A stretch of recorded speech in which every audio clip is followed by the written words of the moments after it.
This is Eric, Parts Doctor, and today we're going to show you how to replace this little door catch on the inside of your dryer's door and get it shutting properly.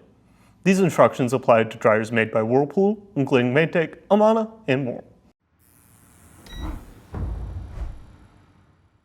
If you need to purchase a new door catch, you can check out our website, partsdoctor.com, where we sell parts for all major appliance brands. Here at Parts Doctor, we only sell authentic, genuine parts sourced directly from the manufacturer. The door catch consists of a metal spring attached to two plastic catches. This spring puts pressure on the plastic catches and forces them together. When the door closes, this catch grabs the notched section of the door strike and holds the door closed.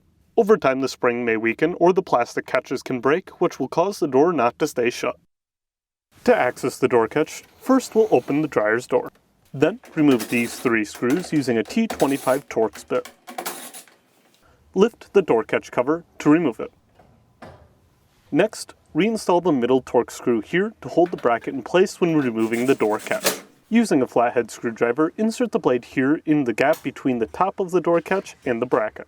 Then, gently press down to depress the retainer and pop the top of the door catch out of the bracket. Repeat these steps with the retainer on the bottom of the catch and remove the door catch.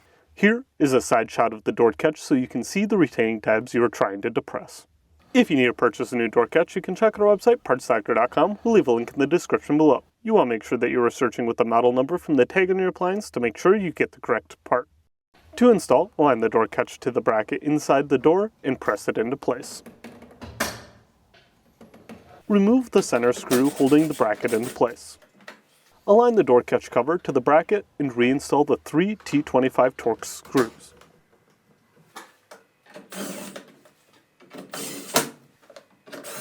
Then, close the dryer's door. And that's it for today's video, and if you found this video helpful, make sure to leave a like and comment down below. For more videos like this, please consider subscribing.